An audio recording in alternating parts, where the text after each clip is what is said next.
혹시 거울 볼 때마다 정수리 가르마가 점점 넓어지는 것 같지 않으세요? 아니면 전보다 머리숱이 줄어든 것 같다 걱정되시나요?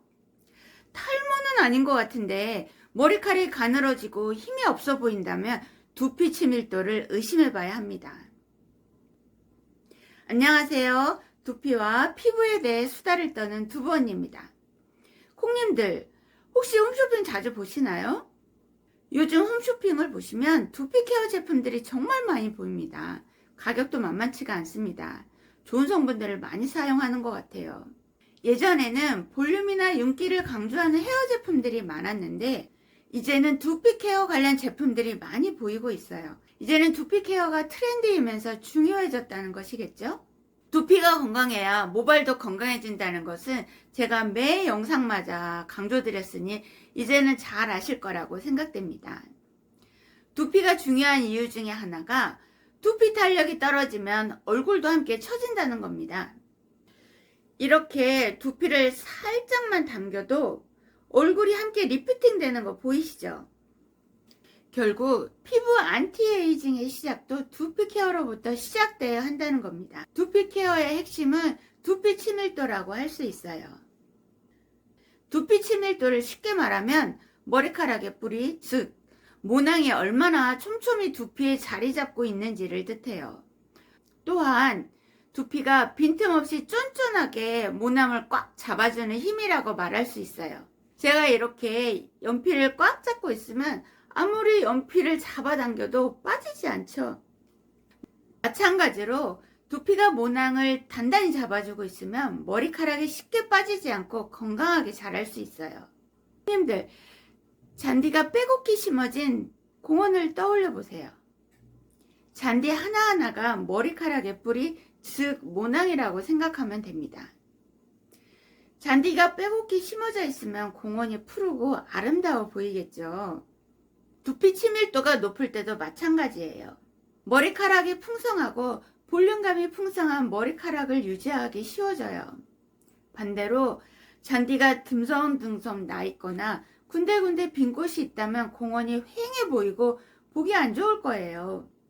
이렇듯 두피 치밀도가 낮아지면 머리숱이 적어 보이고 힘없이 처져 보일 수 있어요. 제가 지금까지 두피와 모발의 중요성을 얘기할 때 인장 강도, 탄력, 윤기 등에 대해서 말씀드렸었죠. 이 중에서 제일 중요하고 근본이 되는 것이 바로 두피 치밀도입니다. 두피 치밀도가 높아지면 얼굴 리프팅도 되고 탈모도 잡아주니 두피 치밀도가 정말 중요하겠죠. 그러면 두피 치밀도가 낮아지는 원인은 무엇이 있을까요? 원인은 다양합니다. 그 중에서 나이를 먹으면서 생기는 노화, 유전적인 요인, 스트레스, 잘못된 생활습관 등이 주요 원인이 될 수가 있습니다. 나이가 들면서 노화에 의해서 자연스럽게 두피 탄력이 떨어지고 모낭의 밀도도 낮아질 수 있어요. 유전적인 요인도 큰 영향을 미칩니다. 노화와 유전은 우리가 물리적으로 거부할 수는 없지만 노력과 관리에 의해서 얼마든지 시기는 늦출 수가 있습니다. 두 번째로 스트레스입니다. 스트레스는 만병의 근원이라는 거 다 알고 계시죠? 스트레스는 두피의 혈액순환을 방해하고 모낭을 약하게 만드는 주요 원인 중에 하나입니다. 스트레스를 완전히 없앨 수도 없고 사실 다스리기가 쉽지 않죠. 그러나 운동이나 명상 등 자신만의 스트레스 관리법을 반드시 찾아서 이겨내셔야 합니다. 다른 원인으로는 잘못된 헤어 관리가 있어요. 세정력이 너무 강한 샴푸나 잦은 염색, 펌 등은 두피를 손상시킬 수 있습니다. 또한 잘못된 샴푸법도 두피를 망치는 원인이 됩니다. 다음으로 영양 부족이 있어요. 비오틴, 아연, 철분 등 모발에 좋은 영양소가 부족해도 치밀도가 낮아질 수 있습니다. 하지만 걱정하지 마세요. 우린 노력으로 얼마든지 두피 치밀도를 높일 수 있으니 미리 포기하지 마세요. 지금 당장 쉽게 실천할 수 있는 방법들을 알려드릴게요. 첫 번째, 두피 마사지입니다. 매일이 힘드시면 주 2, 3회 정도 투자해서 두피를 마사지 해주세요. 한 번에 1분에서 3분 정도 시간을 내서 두피를 마사지 해주세요. 샴푸 브러쉬를 사용해 샴푸하면서 마사지를 하거나 괄사를 이용해 두피 마사지를 한번 해보세요. 두피 마사지는 혈액순환을 촉진해 모낭에 산소와 영양을 공급을 원활하게 해줍니다. 자세한 내용은 지난 영상을 참고해주세요. 둘째, 올바른 제품 선택입니다. 두피 전용 샴푸나 두피 영양제를 사용하는 것도 좋아요. 세정력이 너무 강한 샴푸는 두피를 건조하게 만들 수 있으니 주의하시고요. 본인에게 맞는 샴푸를 선택해서 올바르게 샴푸를 하시는 게 아주 중요합니다. 제가 지난 영상에서 올바른 샴푸법을 위해 숫자를 세라고 말씀드린 적이 있습니다. 이 영상 꼭 참고해주세요. 두피 관련 제품을 선택하실 때 두피 친밀도 임상 실험을 통해 검증된 제품을 선택하시면 정말 좋습니다. 두피 친밀도를 임상으로 한 제품이 많지는 않아요. 그 이유는 여러 가지가 있을 수 있겠죠. 제품이 효과가 없거나 업체가 중요성을 모르거나 둘 중에 하나일 것 같아요. 그러니 두피 친밀도 관련 임상 실험을 마친 제품이라면 믿을 수 있는 제품이겠죠? 셋째, 균형 잡힌 영양의 섭취입니다. 단백질, 오메가3, 비오틴, 비타민 D, 그리고 철분 같은 영양소를 충분히 섭취해주세요.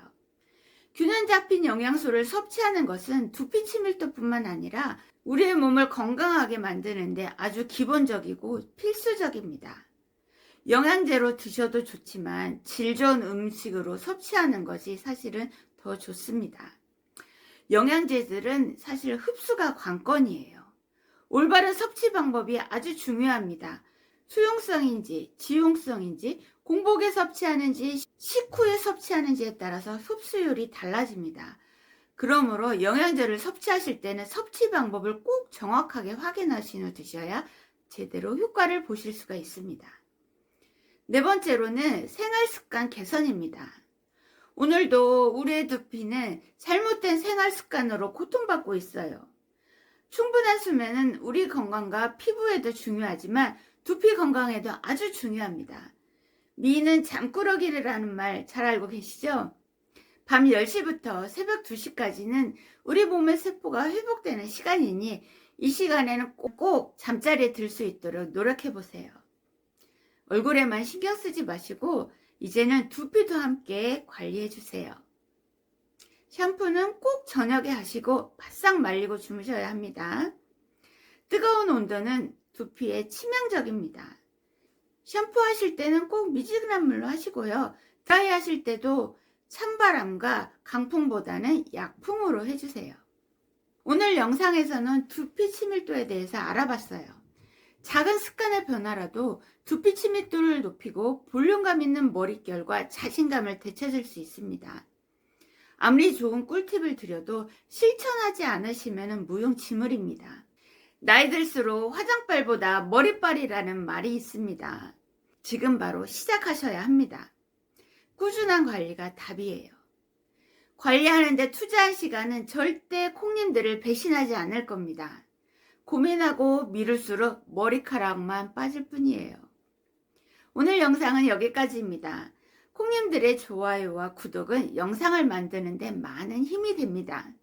댓글로 궁금한 점이나 고민이 있으시면 언제든 남겨주세요. 다음에도 더 유익한 정보로 찾아볼게요. 안녕.